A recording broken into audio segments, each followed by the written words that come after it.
Lyari town میں chairman ناصر کریم چونکہ کوشش کر رہے ہیں کہ لیاری ٹاؤن کی تبدیلی کو متوقع جو ان کو ذہن میں ہے اس کے طریقے بالکل بلدیاتی سوچ کی فراہمی کے ساتھ ساتھ ماڈل ٹاؤن بنائیں۔ یہی وجہ ہے کہ چیئرمین لیاری ٹاؤن ناصر کریم بلوچ کی زیر صدارت لیاری میں غیر قانونی عمارتوں کی تعمیر، انکروچمنٹ یعنی تجاوزات اور دیگر سماجی برائیوں کی روک تھام کے لیے ایک اجلاس کا انعقاد کیا گیا۔ اس اجلاس میں لیاری ٹاؤن کے کونسل کے اراکین نے جہاں بھرپور شرکت کی، وہیں اسسٹنٹ کمشنر لیاری شہریار عزیز، ایس پی سٹی آصف منور، ڈی ایس پی تابش اور جہاں موجود تھے وہیں پر کھل کر تبادلہ خیال کیا گیا کہ لیاری ٹاؤن جو کہ بدلتا لیاری ٹاؤن ہے اور اس کو ہم منفرد اور ماڈل ٹاؤن بنانے جا رہے ہیں، وہیں پر ہر قسم کی تجاوزات، غیر قانونی تعمیرات، اس پر ایکشن لیا جائے، جس پر پولیس اور دیگر نے بھی تب کھل کر اظہار خیال کیا اور بتایا کہ اس سلسلے میں چیئرمین لیاری ٹاؤن ناصر کریم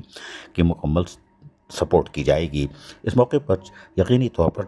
پورے لیاری ٹاؤن کے حوالے سے تفصیلی طور پر تبادلہ خیال کیا گیا اور آنے والے دنوں میں زبردست تجاوزات کے خلاف مہم بھی دیکھنے میں آ سکتی ہے، کیونکہ آج کے اجلاس میں بہت ساری اہم چیزوں پر اور امور پر تبادلہ خیال کر لیا گیا ہے اور یقینی طور پر پولیس نے اپنی ذمہ داری پوری کرنے کے لیے یقین دہانی کرا دی ہے۔ منتخب اراکین کونسل نے بھی اس حوالے سے بتایا کہ وہ اپنی یونین کونسل کی سطح پر ہر قسم کی مدد فراہم کریں گے۔ چیئرمین لیاری ٹاؤن ناصر کریم کی کوشش ہے لیاری ٹاؤن منفرد ہو۔ عزیز عارف، KBS بلدیاتی نیوز، کراچی۔